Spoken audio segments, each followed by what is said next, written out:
France's permanent police state?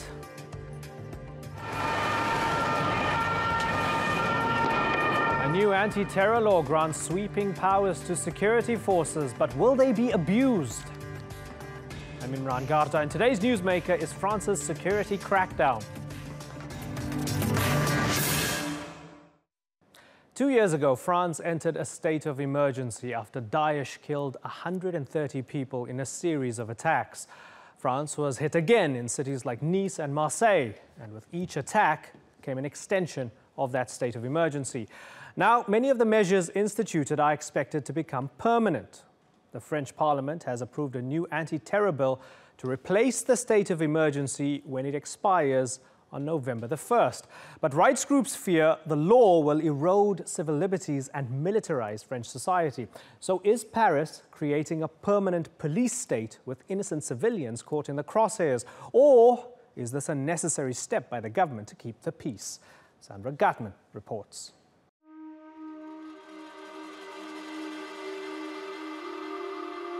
From shootings at Paris night spots to a bombing at the National Stadium and multiple stabbings, France's string of tragedies has claimed hundreds of lives. For years, this country has been a top Western target for terror groups. Le niveau de menace qui prévaut dans notre pays. The level of threat that prevails over our country is high. It can take the form of a structured organization wanting to apply a powerful means of destruction, or even an individual. Elle peut prendre parfois aussi la forme d'un individu. France's former president, François Hollande, declared a state of emergency in 2015, and it's been renewed several times since. Police say it's helped foil more than a dozen incidents in the last year. But the attacks continue. This weekend, 2 young women were stabbed to death in the port city of Marseille. Prosecutors opened a terror investigation into the attack. And days later, lawmakers approved new measures to try to stop the violence for good. Pour 415 contre 127.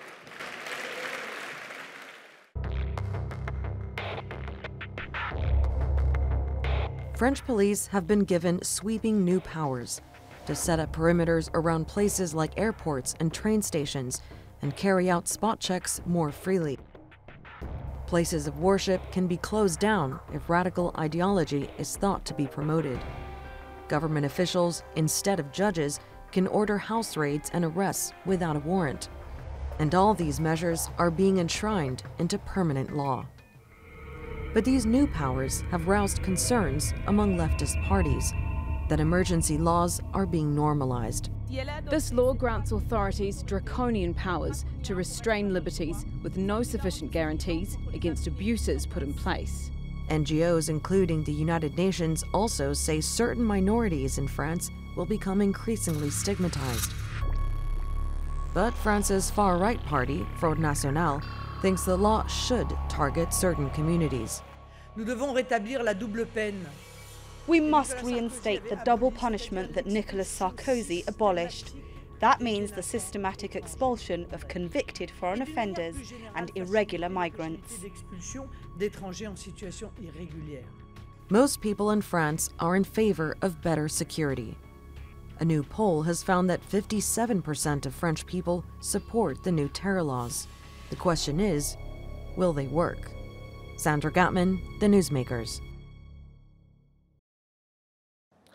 Well, joining me now in studio is Uluç Özülker. He's the former Turkish ambassador to France and the former Turkish permanent representative to the EU. And from Paris is Anne Le Breton. She's the deputy mayor of Paris's 4th district. Also from Paris, we have Yasser Louati. He's the chairman of the Justice and Liberties for All Committee and co-author of the European Islamophobia report. I thank you all for joining us on the program. And it looks like from the outset that France is ending a state of emergency, but just giving authorities state of emergency-like powers permanently with this new law. Is that how it is? No, I don't think so. We've tried to get out of the state of emergency, which obviously we couldn't stay in, by doing a law that was much more balanced. between what the citizens expect us to do about terrorism and what was going on with the state of emergency, which obviously couldn't last any longer. Yasser Louati, the bill was approved by 415 votes to 127, 19 abstentions. Le Figaro newspaper found that 57% of French people polled were in favor of this new anti-terror law. That's democracy, right? The French people want it, Yasser.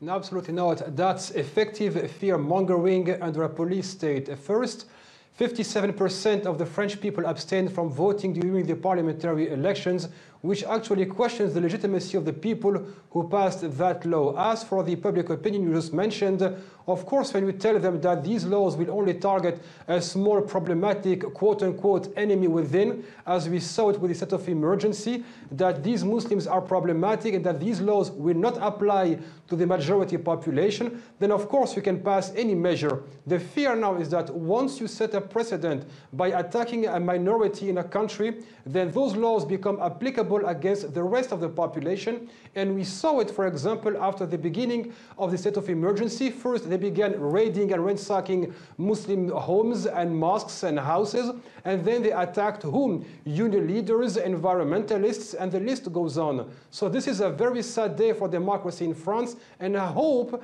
that the very same people who passed this law will stop lecturing other countries on human rights and the rule of law. Anne Le Breton, does the law target Muslims? Of course not, it doesn't target Muslims.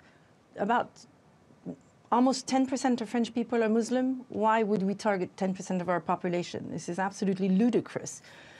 And this law has to do with terrorism. It's very easy to do so. And that's the subject of the law, terrorism.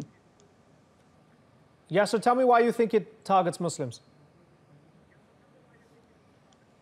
Then first, if the state of emergency and these repressive measures were so effective, then explain this.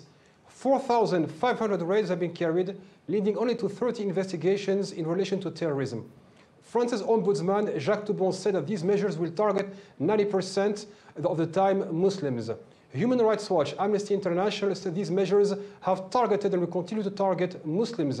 The UN sent a letter to France with clear worries that these measures will target Muslims. The people who have been targeted by all these raids, ransacking of their homes, restaurants and mosques, were Muslims. When you say that 10% of the population is Muslim, yes, of course, but in order to make the 90% feel safe, you just tell them, don't worry, these laws will only apply to them. And the track record of France's repression in terms of terrorism have specifically targeted Muslims. So there is, on one hand, political marketing to say that, yes, Muslims are our citizens, etc. And then you have a reality. And reality shows that the French government has not waged a war on the root causes of terrorism, but has been rather looking for a scapegoat. And this scapegoat, unfortunately, again, are the Muslim population who are the first victims of terrorism anywhere in the world, and now here at home in the West are also targeted by repression. Let me ask the former Turkish ambassador to France. If this law helps the French to keep their people safe from terrorism, isn't it a good thing? Turkey knows what it's like to face terrorism. Turkey has tough laws as well when it comes to terrorism. If this keeps the French people safe, why not, Ambassador? Normally, when you live in France, you know two things about the French people. The first thing is that they always have a spirit of contradiction. Whenever they introduce something, they are against it after a while. 3 months, 6 months, 1 year, I cannot say this, but in any case, there is a spirit of contradiction which is well established in the customs of this country.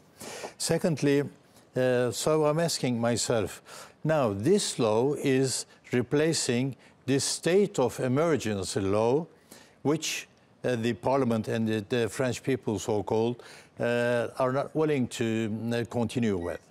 So what will they do?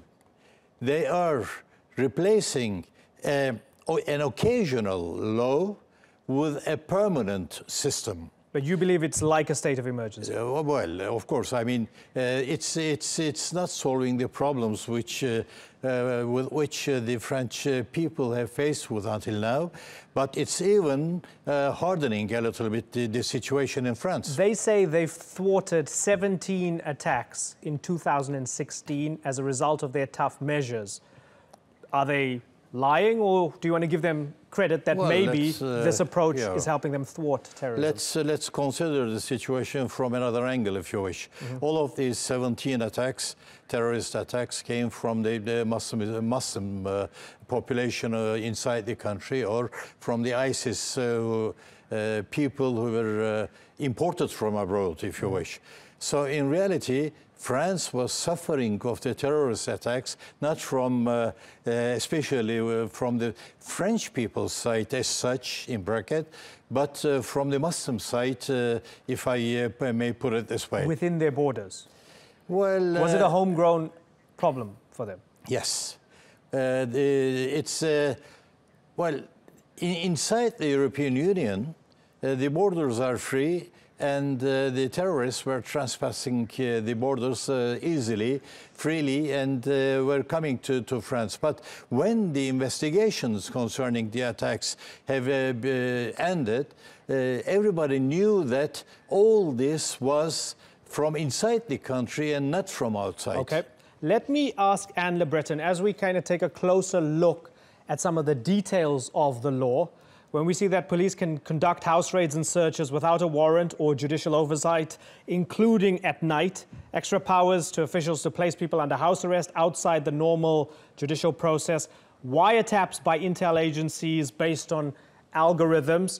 You can close a place of worship if you believe the preacher is preaching hate. That sounds very much like a state of emergency. Can you tell me that you feel comfortable with all of that being enshrined in law forever and ever? Are you fully comfortable with that, Anne? It's never enshrined in law forever and ever, because laws can change, and also the law has not gone through all the parliamentary work, so it still can be amended. I will react, however, to one thing Ambassador Özülker said that really distressed me, is that distinction he made between French and Muslims, Muslims not being French. We don't consider this a situation. In France, French Muslims are French, and I disagree very much with the distinction you chose to make, Mr. Ambassador. Okay, you disagree with that distinction. Okay, fair enough. Or French but citizens. Let me ask you, because it's interesting when you said that laws can change and it still hasn't fully been passed, which suggests to me that you disagree with some of the stuff that I listed to you there. It suggests to me that you're not fully comfortable with all those things. No, it's not that I'm comfortable or not comfortable. It's that the law still hasn't been completely passed. So there might be, you know, a few amends here and there if they're going to check the constitutionality of everything.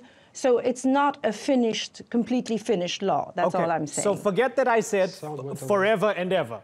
I'm saying enshrined in law. Are you comfortable with all these things? Conducting house raids, searches without a warrant, skirting the judicial process, wiretaps by intel agencies, usually without a warrant, based on algorithms, closing down places of worship, in this specific context, probably mostly mosques.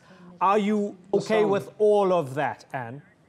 Well, first of all, none of what you have listed is forever. Everything has a limit in time, and everything is done under the control of a judge. So it's not the right for the police to do anything they want. There's going to be a judge there, and it will be always under the control of a judge. So you're fine with it? Yes, and you know, in France, the justice is very independent from, you know, we have a very independent justice. Uluç Özülker, maybe we have a lot of counter powers. Okay, Uluç Özülker, are you, firstly, are you convinced by any of that? And secondly, Anne Le Breton says you made a distinction between French and Muslims. Do you want to clarify that, or did you? Oh, yes. Well, I was ambassador in Paris, and I'm a graduate of the French-speaking school, Galatasaray. So since then, since years, I have been in close contact with France, and I like the French people as much as the country. I am very much acquainted with the customs and habits, etc. But on the other hand, when I was ambassador, I went to the suburbs and I discussed with those people who were coming from the different countries. For example, I was the one with Mr. Sarkozy to introduce the law on the foreigners, and we discussed quite a bit. There is a problem which intrigued me from the beginning. In France, unfortunately, since long time from the beginning, the Muslim population is, it seems to be considered as a second-class people. So the French are always more eligible than the others. So this is why in the big cities, particularly, the suburbs come to invest, let's say, and by power, they are fighting back to get their rights, But you say second-class citizens, right? There is no law on the books which makes them second-class citizens. It's so what makes that happen? Psychologically speaking, they are not considered as being first class. This is what I witnessed as a foreigner in France from abroad. And? Well, obviously, I'm going to disagree strongly, very, very strongly with that. We have people from, Muslim French people who are in parliament, who are in responsibility in the government. There is, France is changing a lot. There has been problems in the past. We have a long history that we have to, deal with. Algeria was once a French department. We have a lot of people who come from Algeria who are now French. I'm not saying that everything has been a paradise throughout the years, but France is changing, and definitely I strongly disagree with you, Mr. Ambassador, on your analysis. And let's go back to the law here, right? So you both disagree on some of the root causes of perhaps grievances amongst the Muslim population within France.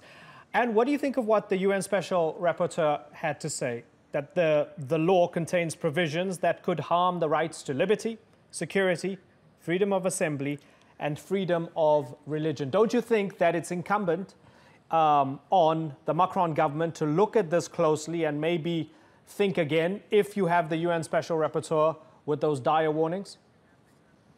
As I said, the law has not completely passed yet. There will be another session going back between the Senate and the Parliament.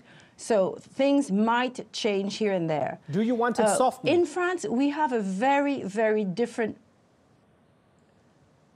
Well, I'm not really, I'm not here to give my personal opinion about things. But what I'm trying to say here is France has a very different way of looking at civil liberties than other countries like England or the United States might look at it. So we have a different tradition. We come from a different way of looking at things. And a lot of the criticism I hear, I don't think quite apply to our history with the lay state.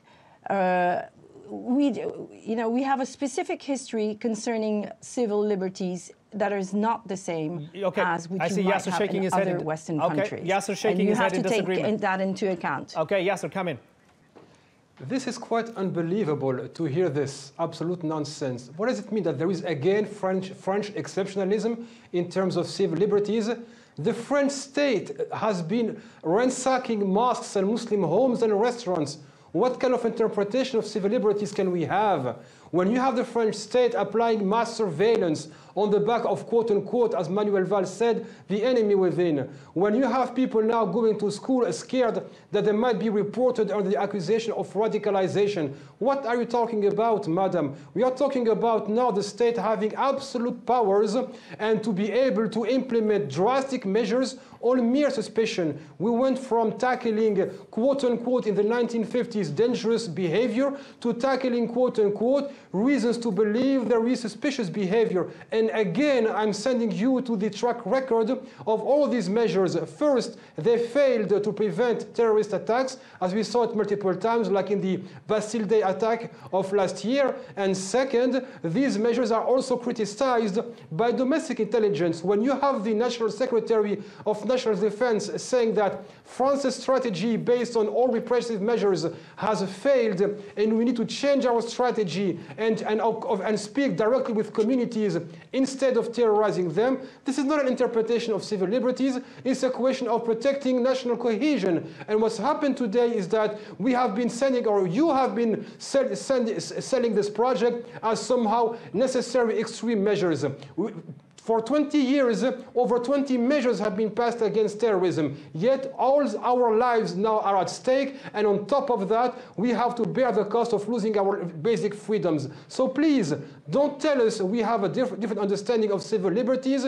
It is now quite an opportunity for the state to gain absolute powers, and then not only to crush any dissident voice, but also to tell public opinion, you know what, there is an enemy within, and we are going after them. And if it had worked, again, you would have prevented all these terrorist attacks. Okay, we're running out of time. I want to get a final word from the ambassador here. Interestingly, looking at it from a different perspective, someone who was not too far away from the presidency, Marine Le Pen, she said she thinks the law is defensive and soft, and it doesn't go far enough. Ambassador Uluç Özülker, would you like the law to be thrown out?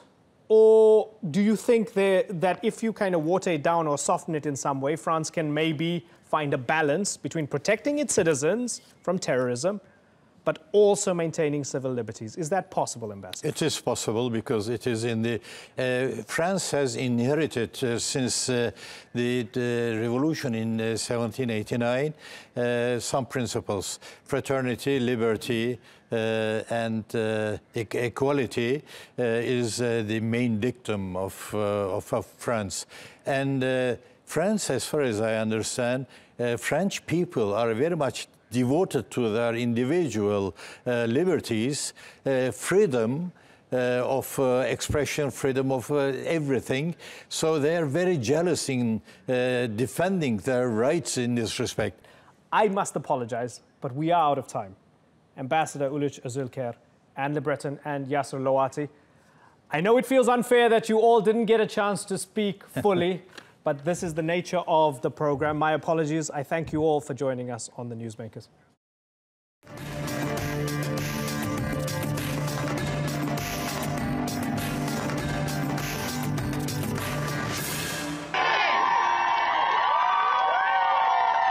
Still ahead, mass protests in Ireland push the government to hold a referendum on abortion.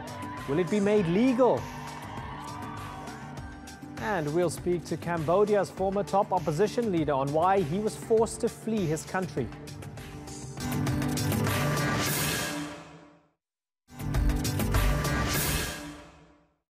In 2012, a woman was refused an abortion at an Irish hospital because it was illegal.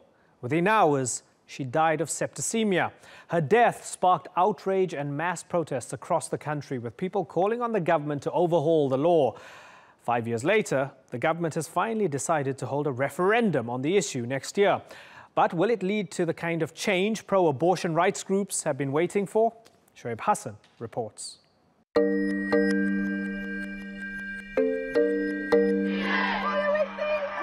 It has some of the harshest anti-abortion laws in the world, and that's something these demonstrators in Ireland want to end.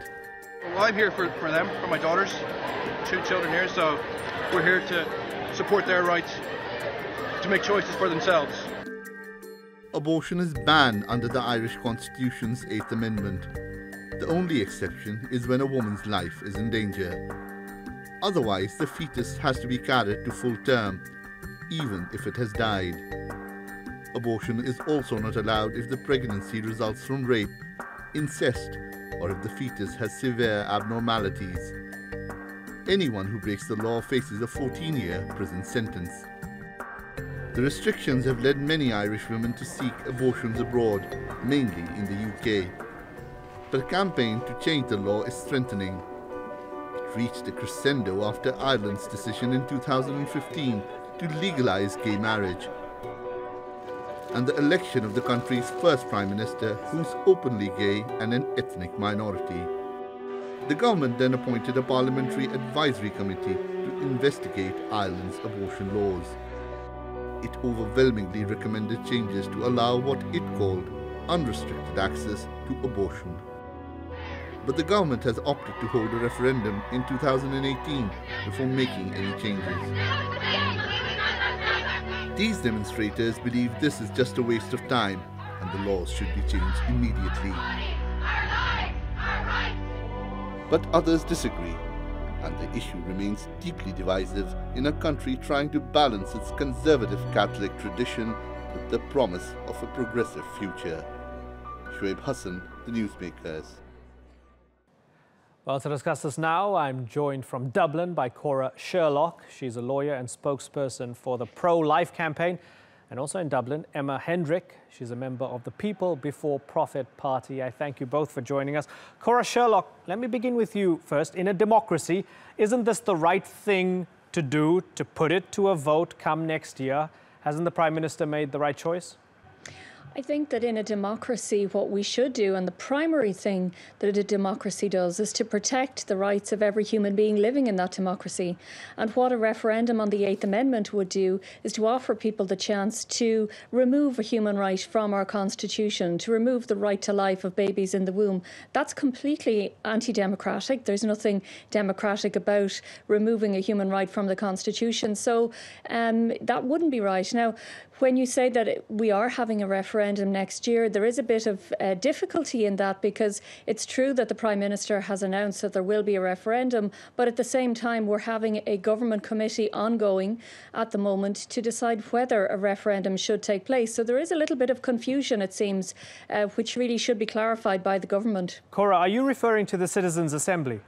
No, I'm referring to the Oireachtas Committee, to the Government Committee, which is currently taking place. It was on yesterday, it will be on next Wednesday, and for a number of weeks. And that looks at the results of the Citizens' Assembly to decide whether we should have this referendum.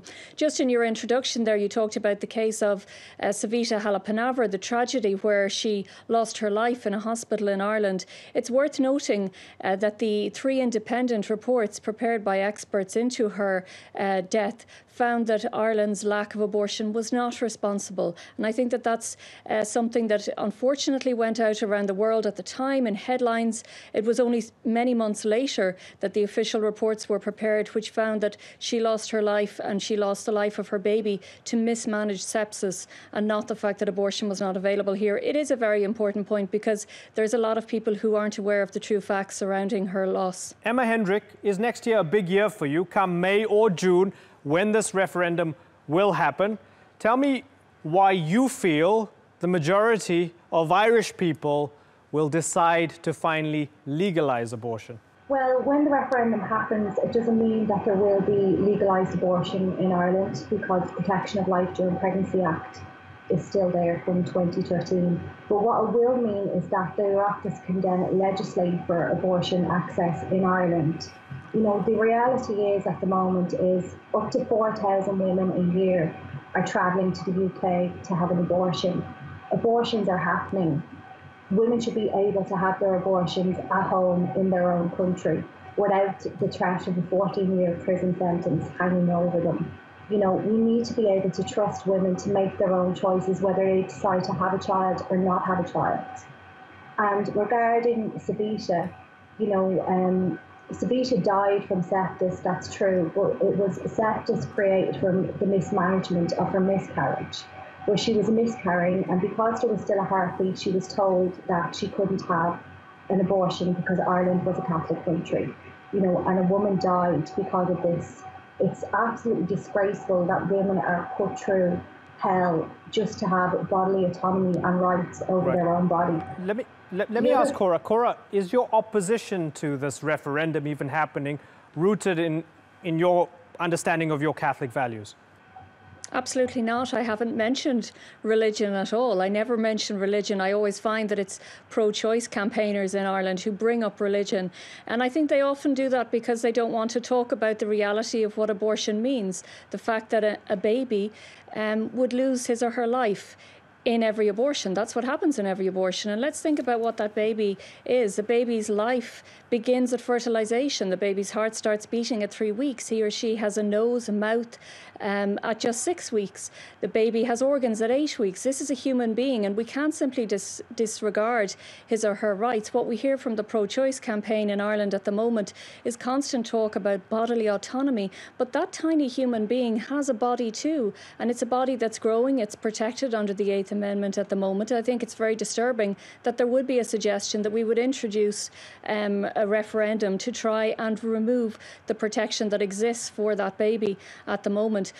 Religion is very much a red herring in this discussion. Like I say, it's only ever brought up to avoid talking about the human rights violations that abortion has caused around the world. Just to mention one, the situation where babies are often born alive in so-called botched abortions. This is where babies survive the abortion procedure, but because they were intended for abortion, because they weren't intended to survive, they're simply left to die alone in hospital corners. That happened to 66 babies in 1 year alone in the UK.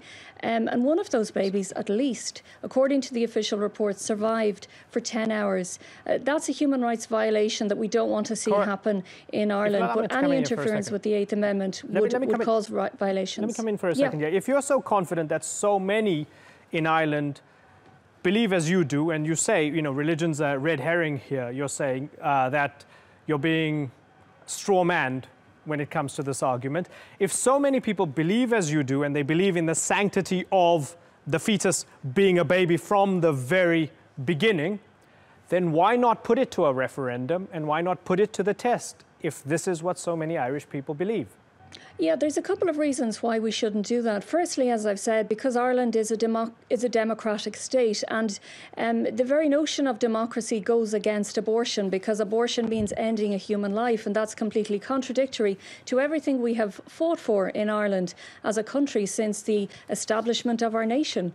The second reason why we shouldn't hold a referendum is because there is a problem with the media in Ireland at the moment. That's just a reality. To give you an example of just 1 month alone on our national state broadcaster here, which is funded by the Irish people, it's tax funded, 81 minutes during a month was given to the pro-choice side of the discussion, and just 4 minutes during that same month to the pro-life side of the discussion. So that's a clear evidence of bias there, which makes it very difficult for the public to hear the full facts. The comments that I've made already, things about babies being born alive and left to die after botched abortions, these happen, but they're not being told to the public because the media, unfortunately, the mainstream media in Ireland doesn't spread them. Similarly, when we hear about Ireland being an unsafe place for women to be pregnant, that is something that has spread over the last number of years. It's been allowed to spread by the pro-choice campaign, who've used it very effectively in their arguments. It's a disgrace because the medical profession in Ireland is so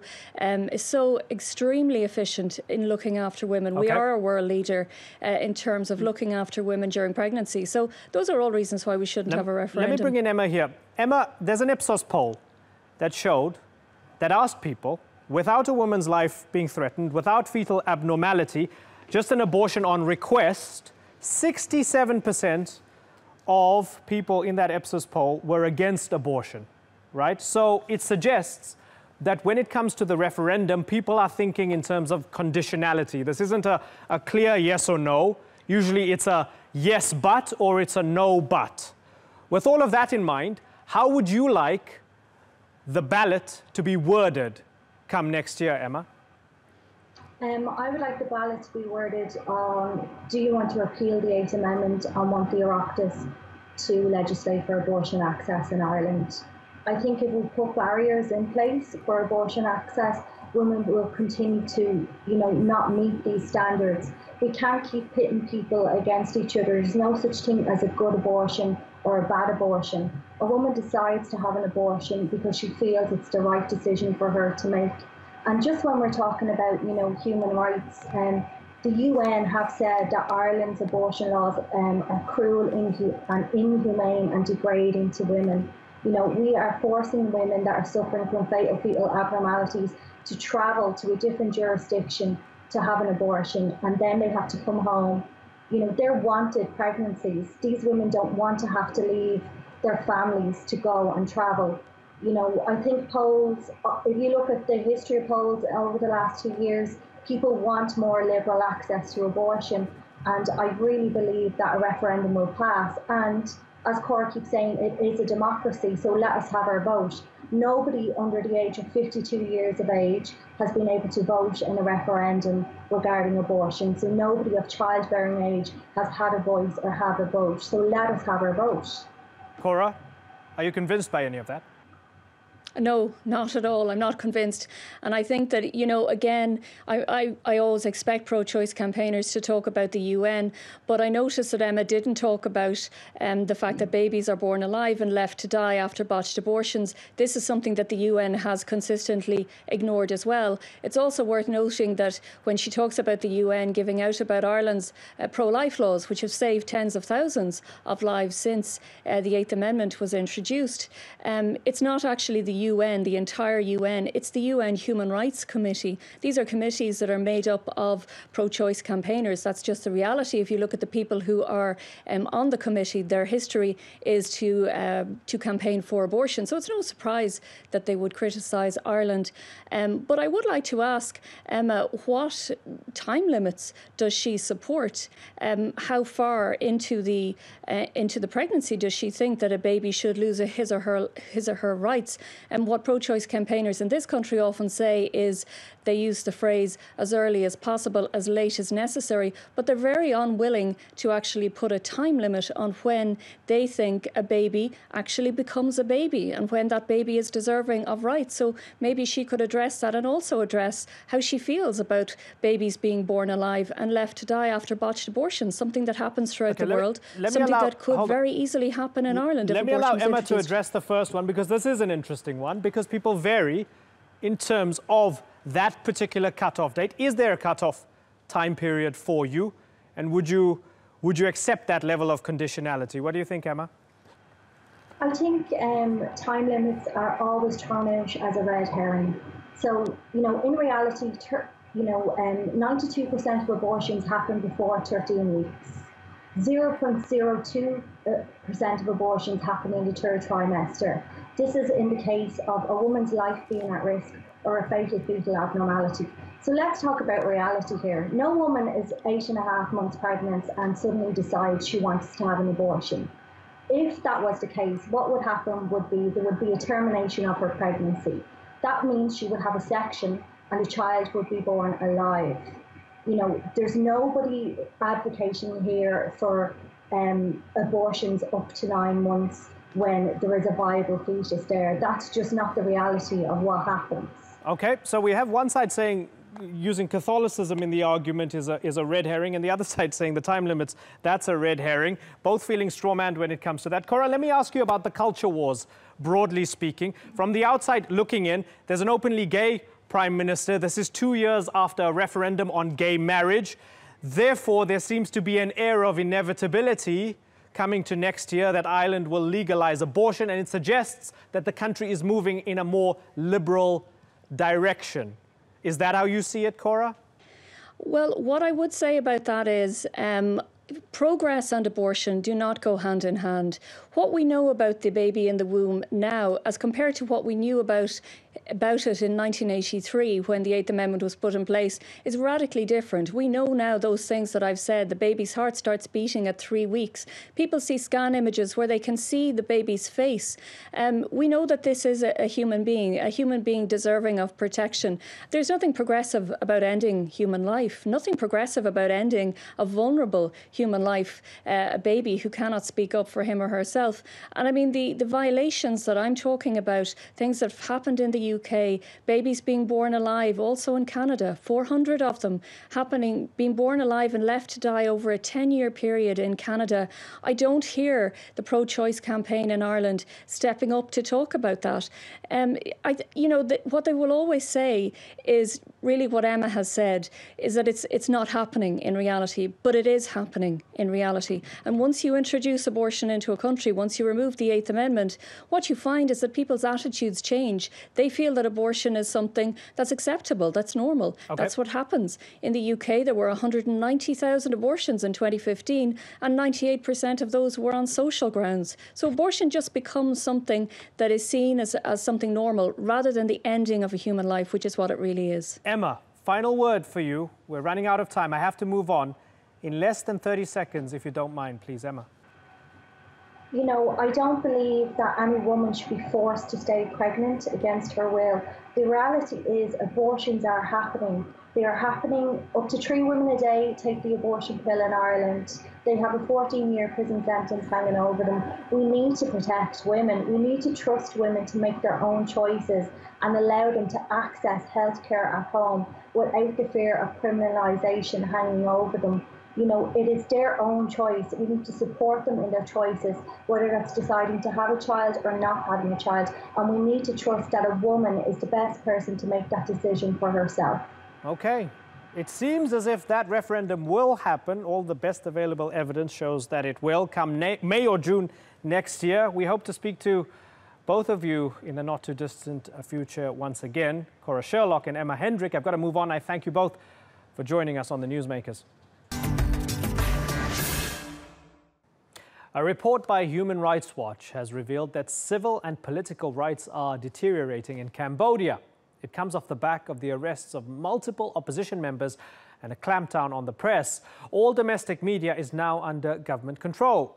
Prime Minister Hun Sen is one of the world's longest-serving leaders, and critics say he's attempting to extend his power. Elections don't take place until next year, but the crackdown has forced half of the main opposition party to flee. Well, one person who's among the politicians who fled is Sam Rainsy. He's been in exile since 2015 and is the former president of the Cambodia National Rescue Party. He joins me now from Paris. I thank you very much for joining us, Sam. By imprisoning Kem Sokha, what message is Prime Minister Hun Sen trying to give to you and all the other opposition leaders in the country? Prime Minister Hun Sen wants to disrupt the electoral process. We are scheduled to have election next year in less than 10 months. He knows that he would lose those elections. It is why he has arrested the opposition leader, and he is arresting more opposition members of parliament. So there is no possibility of a free, fair competition.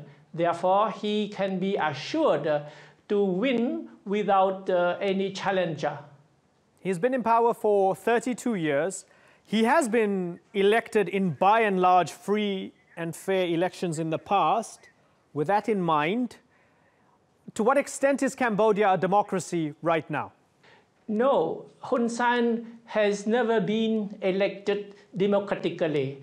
The first ever democratic elections that were held in Cambodia was organized by the United Nations in 1993. And then Hun Sen lost, his party lost the election. Then he staged a coup d'etat a few years later, 1997. He staged a coup d'etat to seize all power. And then he manipulated all subsequent elections to win the last elections. But the popular support for the opposition, the democratic opposition that has been united for the first time in Cambodia, we have a united democratic opposition party, And this party is gaining ground at the last election. In spite of many irregularities, the two parties came neck and neck. And next election, if they were held properly, the opposition will probably win. It is why Hun Sen wants now to dissolve the opposition party after arresting many more and more opposition members of parliament. Do you think that if you had to go back today, he would arrest you? Definitely, but we expect the international community to put pressure on the current government in Cambodia, because Cambodia is a very small country, very dependent on international assistance. Therefore, the international community can put pressure on the Cambodian government to force the Cambodian government to release the opposition leader and to allow the situation to return to normal so that acceptable elections can be held. How much can the international community really do when China is Cambodia's main backer and China is standing by Hun Sen? China cannot replace the rest of the world. For instance, in terms of market for Cambodia's export, China does not buy anything from Cambodia. It is the West, mainly the United States and the European Union, that buy nearly all Cambodian exports. Therefore, the West, the democratic world, can definitely put pressure on the Hun Sen government to respect human rights and democratic principles. Yeah, it's interesting because he seems to frame both you and Kem Sokha as sort of Western puppets.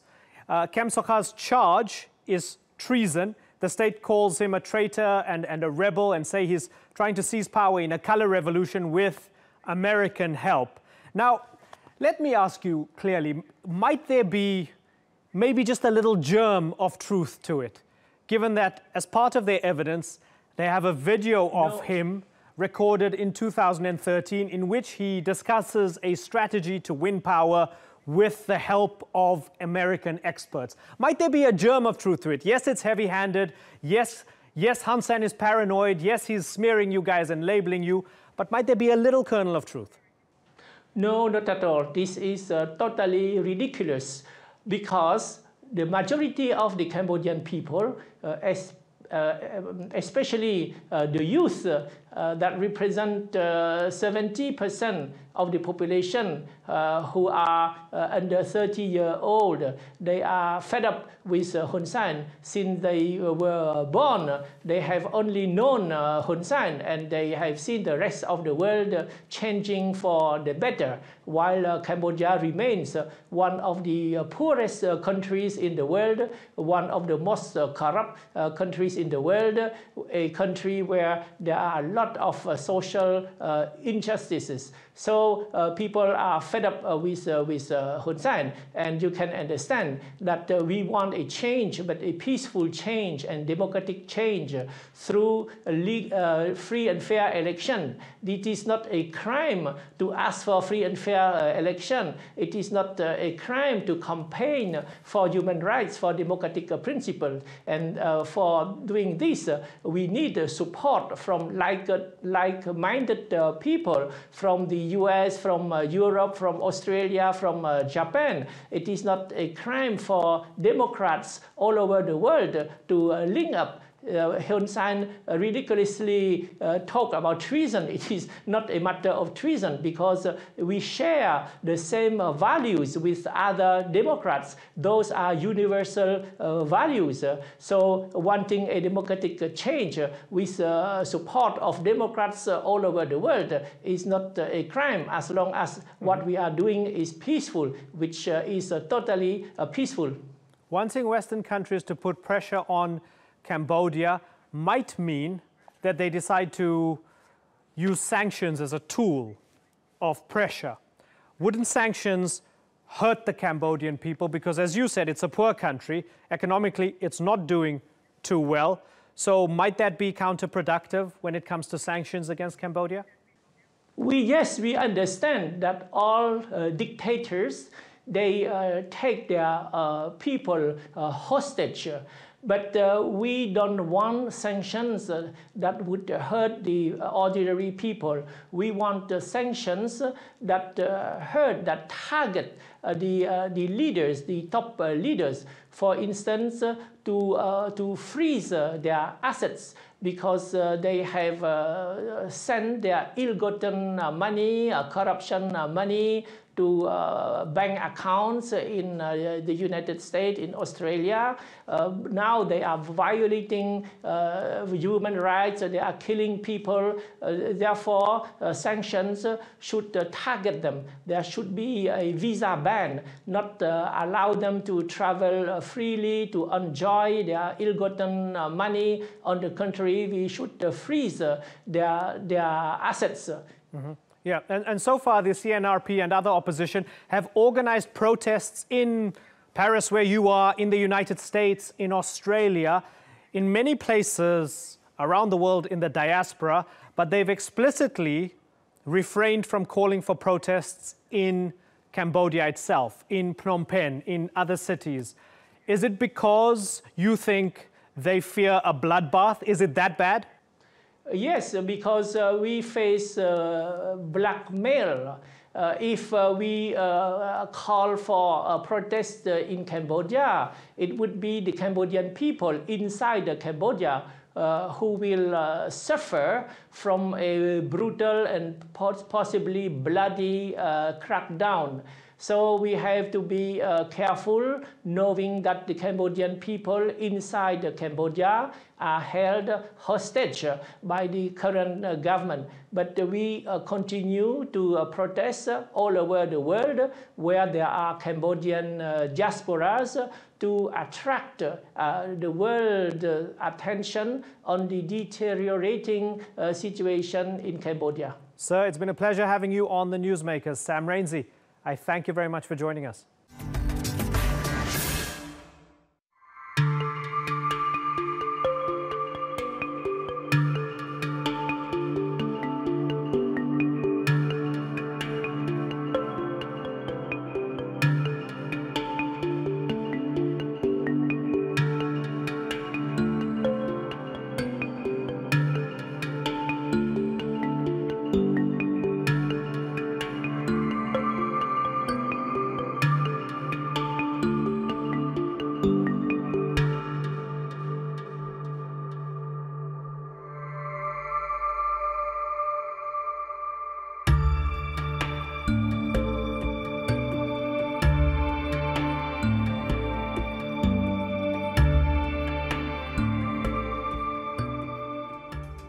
And that's all for this edition of the Newsmakers with me, Imran Garda.